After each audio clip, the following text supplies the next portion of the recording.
नमस्कार विद्यार्थी मित्रांनो, आज आपण प्रकरण क्रमांक 1 लोकसंख्या भाग 1 यावरील स्वाध्याय पाहणार आहोत. महाराष्ट्र राज्य माध्यमिक व उच्च माध्यमिक शिक्षण मंडळ इयत्ता 12वीच्या बदललेल्या अभ्यासक्रमानुसार बोर्डांच्या प्रश्न प्रकारांची आपण आज चर्चा करणार आहोत. यामध्ये मुख्यतः स्पर्धा परीक्षांसाठी असणाऱ्या प्रश्न प्रकारांचाही समावेश या स्वाध्यायामध्ये केलेला आहे. स्वाध्यायामधील पहिलाच प्रश्न आपण पाहिला तर महाराष्ट्र लोकसेवा आयोगाच्या प्रश्नपत्रिकेमध्ये ऑब्जेक्टिव्ह टाईपचे प्रश्न ज्याप्रमाणे असतात त्या प्रकारच्या प्रश्न प्रकारांचा समावेश या स्वाध्यायामध्ये केलेला आहे. आपण यामध्ये जो स्वाध्याय आहे त्यामध्ये त्या प्रश्न प्रकारांची चर्चा आपण या ठिकाणी करणार आहोत. प्रश्न पहिला आहे, अचूक सहसंबंध ओळखा. या प्रश्न प्रकारामध्ये ए हे विधान दिलेलं आहे आणि आर हे त्याचं कारण दिलेलं आहे आणि यामधील अचूक सहसंबंध ओळखायचा आहे. प्रश्न पहिला आहे त्यामध्ये ए विधान दिलेलं आहे, सुपीक मैदानी प्रदेशात दाट लोकवस्ती आढळते आणि आर हे विधान दिलेलं आहे, सुपीक मृदा ही शेतीसाठी उपयुक्त असते. आता यामधील सहसंबंध ओळखत असताना त्यासाठी अ, आ, ई आणि ई हे 4 पर्याय दिलेले आहेत.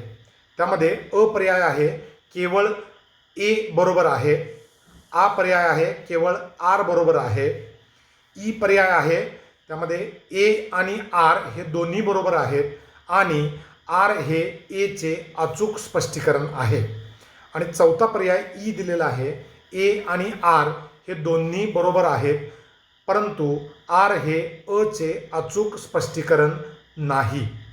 आता या 4 पर्यायांपैकी योग्य पर्याय आपल्याला निवडायचा आहे. त्यामुळं ए आणि आर हे पहिल्यांदा परत एकदा आपण पाहणं आवश्यक आहे. आता ए हे विधान दिलेलं आहे, सुपीक मैदानी प्रदेशात दाट लोकवस्ती आढळते आणि आर हे विधान आहे, सुपीक मृदा हे शेतीसाठी उपयुक्त असते.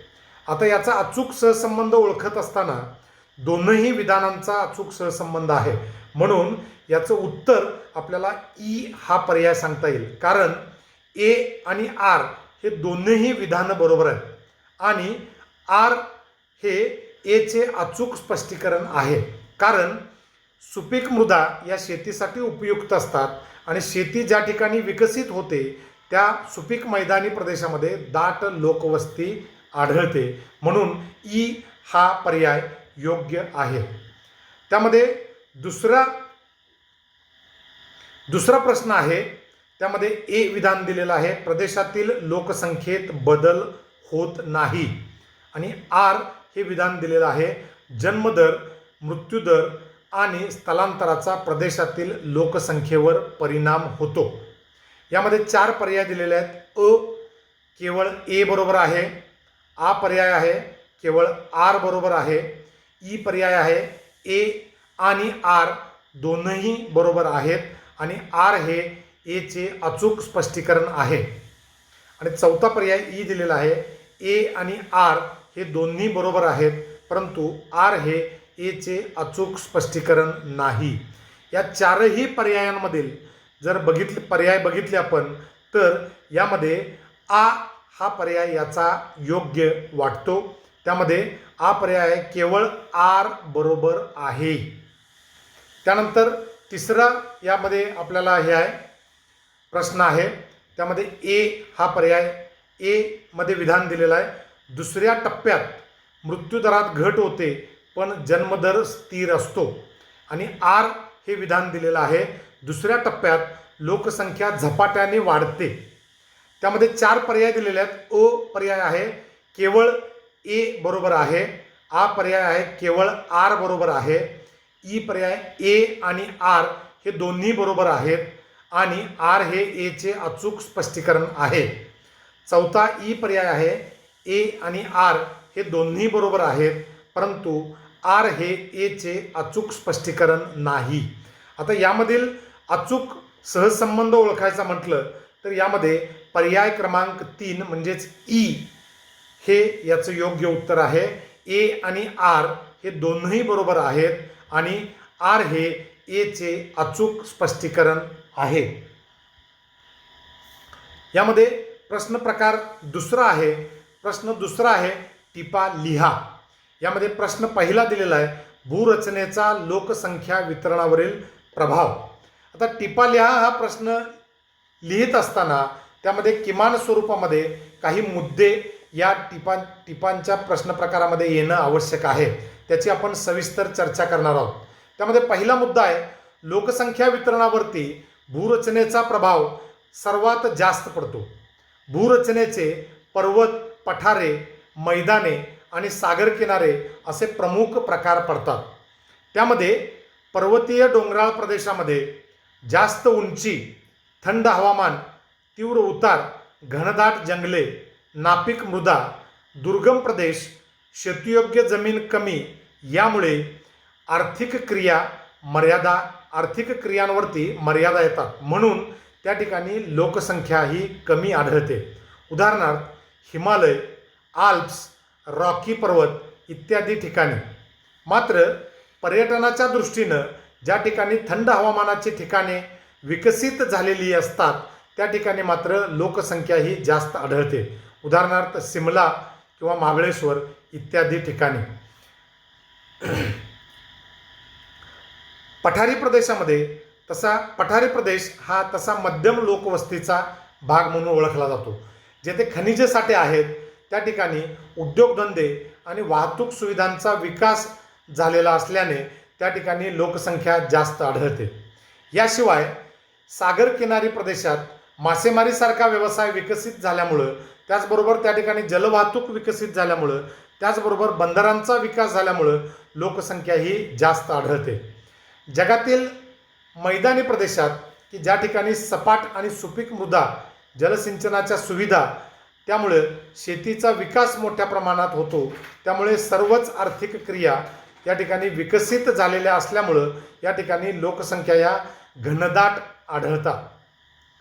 या उलट बरोबर वाळवंटी प्रदेशामध्ये तुलनात्मकदृष्ट्या लोकसंख्या कमी प्रमाणात आढळते. साधारणपणे या प्रश्न प्रकारामध्ये आपल्याला या मुद्द्यांचा उहापोह करणं हे आवश्यक आहे. टिपा लिहामध्ये प्रश्न दुसरा आहे जन्मदर व मृत्यूदरामधील सहसंबंध. या प्रश्नामध्ये प्रामुख्यानं पहिला मुद्दा आपल्याला असा मानता येईल की जन्मदर आणि मृत्यूदर यांच्या प्रमाणावर लोकसंख्येची वाढ अवलंबून असते. दुसरा मुद्दा जन्मदरापेक्षा मृत्यूदर जास्त असल्यास लोकसंख्येमध्ये घट होईल. तिसरा मुद्दा यामध्ये आपल्याला असा मानता येईल की मृत्यूदरापेक्षा जन्मदर जास्त असल्यास लोकसंख्येमध्ये वाढ होईल. चौथा मुद्दा असा आहे की जन्मदर व मृत्यूदर जर समान असेल तर लोकसंख्या स्थिर राहील. मात्र अशी परिस्थिती अपवादात्मक परिस्थितीमध्ये आढळते. पाचवा मुद्दा आपल्याला सांगता येईल की विकसित देशांमध्ये जन्मदर व मृत्यूदर हे दोनही जास्त असतात अविकसित देशांमध्ये. सहावा मुद्दा आहे विकसित देशांमध्ये दोनही म्हणजेच जन्मदरही आणि मृत्यूदरही कमी असतात. त्याचबरोबर येथे जन्म व मृत्यूदर जास्त असतो तेथे सरासरी आयुर्मान कमी असते. या मुद्द्यांचा उहापोह आपल्याला या टिपा लिहाच्या दुसऱ्या प्रश्नामध्ये करता येईल. प्रश्न क्रमांक तिसरा लोकसंख्या संक्रमण सिद्धांताचा तिसरा टप्पा. यामध्ये लोकसंख्या संक्रमणाचा हा तिसरा टप्पा नंतरच्या काळात विस्तारणारा टप्पा म्हणून ओळखला जातो. यामध्ये दुसऱ्या टप्प्यात कमी झालेला मृत्यूदर अजून कमी होत जातो. त्यामुळे लोकसंख्या वाढीचा दरही कमी होतो पण लोकसंख्या वाढत असते. जन्मदर हा मृत्यूदरापेक्षा अधिक असतो. एखाद्या देशाची प्रगती होऊन लोकांचे उत्पन्न उदरनिर्वाहापेक्षा अधिक होते. त्याचबरोबर चौथा मुद्दा याच्यामध्ये लोकांचे राहणीमान उंचावते, गरिबीचे प्रमाण कमी होते, तंत्रज्ञानाचा विस्तार व व्याप वाढतो, शैक्षणिक प्रगती उंचावते, कुटुंब नियोजनाचे महत्त्व समजून घेतले जाते. त्यामुळे या टप्प्यावरती कुटुंबाचा आकारही लहान होतो. पाचवा मुद्दा येथेच विकसनशील टप्प्यातून विकसित टप्प्यात जात आहेत त्यांचा समावेश यामध्ये होतो. उदाहरणार्थ चीन. प्रामुख्याने या 5 मुद्द्यांचा समावेश या तिसऱ्या प्रश्न प्रकारामध्ये करणं गरजेचं आहे. प्रश्न तिसरा आहे भौगोलिक कारणे लिहा. या प्रश्न प्रकारामध्ये भौगोलिक कारणे लिहित असताना त्यामध्ये किमान 3 ते 4 मुद्द्यांचा समावेश होणं आवश्यक आहे. यामध्ये प्रश्न पहिला आहे भारत लोकसंख्या संक्रमणाच्या तिसऱ्या टप्प्यातून जात आहे. याचं उत्तर लिहित असताना खालील मुद्द्यांचा समावेश या उत्तरामध्ये करणं आवश्यक आहे. 1. भारत हा विकसनशील टप्प्यातून विकसित टप्प्याकडे जात आहे. दुसरा मुद्दा यामध्ये भारतात प्राथमिक आर्थिक व्यवसायामध्ये गुंतलेली लोकसंख्या घटत असून ती अन्य व्यवसायाकडे जाण्याचा कल या ठिकाणी वाढताना आपल्याला दिसतो आहे. तिसरा मुद्दा आहे जन्मदर व मृत्यूदर घटत असून एकूणच लोकसंख्या वाढीचा दरही कमी झालेला आहे. चौथा मुद्दा भारतीय लोकांचे दरडोई उत्पन्नामध्ये वाढ होत असून गरिबीचा दर कमी झाला आहे.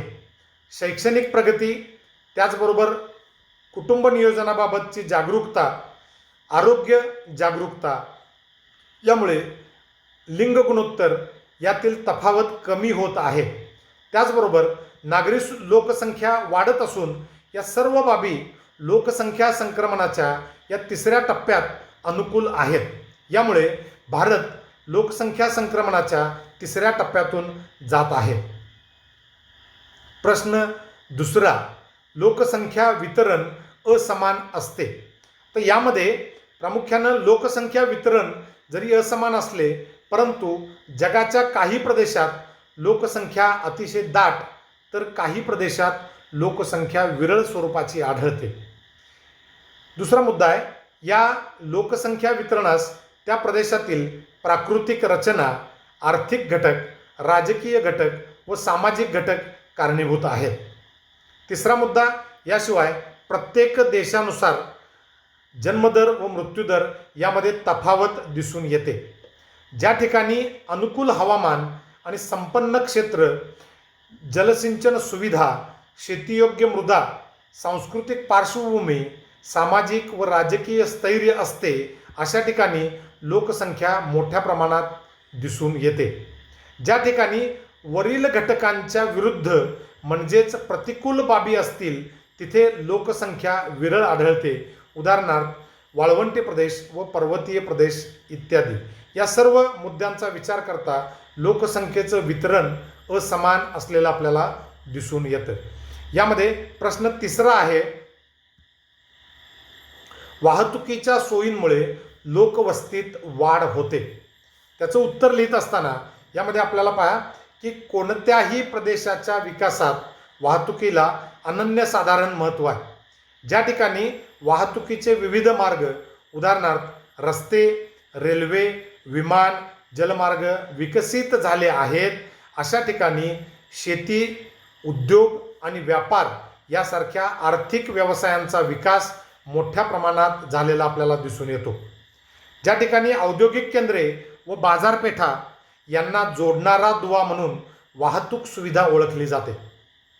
त्याचबरोबर तिसरा मुद्दा आहे ज्या प्रदेशात जाण्या येण्यासाठी सुलभता आहे अशी सुलभता जेथे वाहतुकीची केंद्रे आहेत अशा ठिकाणी असते. त्या ठिकाणी लोकवस्ती वाढतच असते. तेथे लोकसंख्येची घनताही अधिक असते. उदाहरणार्थ काही शहरांची उदाहरणं आपल्याला या ठिकाणी देता येईल. सिंगापूर, टोकियो, न्यूयॉर्क, भारतामध्ये मुंबई इत्यादी. ज्या प्रदेशात जाण्या येण्यास कष्ट, वेळ व पैसा अधिक लागतो अथवा ते वाया जाते म्हणजेच ज्या ठिकाणी वाहतूक विकसित झालेली नाही ही अशा प्रदेशात लोकवस्ती कमी दिसते. उदाहरणार्थ आफ्रिकन देश. समुद्रकिनारी प्रदेश, बंदरे ही ठिकाणे वाहतुकीच्या दृष्टीने सुलभ असतात. त्या ठिकाणी व्यापारास चालना मिळते. म्हणून प्राचीन काळापासून पाहिले तर अशा ठिकाणी लोकवस्ती जास्त आढळते. म्हणूनच या ठिकाणी लोकसंख्या या ठिकाणी वाहतुकीच्या सोयीमुळे लोकवस्तीत वाढ झालेली आपल्याला दिसून येते. यामधला चौथा प्रश्न आहे, लोकसंख्या संक्रमणाच्या तिसऱ्या टप्प्यात द्वितीयक व तृतीयक व्यवसायांची वाढ होते. याचं उत्तर लिहित असताना खालील मुद्द्यांचा उहापोह करणं आवश्यक आहे. लोकसंख्या संक्रमणाच्या तिसऱ्या टप्प्यातील देश हे विकसनशील टप्प्यातून विकसित टप्प्याकडे आलेले असतात. त्यामुळे त्यांच्या एकूणच सर्वच क्षेत्रात विकासाची पातळी उंचावलेली असते. तिसरा मुद्दा आहे, लोकसंख्या संक्रमणाच्या तिसऱ्या टप्प्यात प्रामुख्याने लोकांची शैक्षणिक प्रगती, दरडोई उत्पन्नात वाढ आणि राहणीमानीचा दर्जा उंचावलेला असतो. तसेच लोकांचा तंत्रज्ञान वापर वाढलेला असतो. त्यांच्यात विकासाभिमुख दृष्टिकोन निर्माण झाल्याने परंपरागत प्राथमिक व्यवसाय करण्याऐवजी लोकसंख्या संक्रमणाच्या या तिसऱ्या टप्प्यात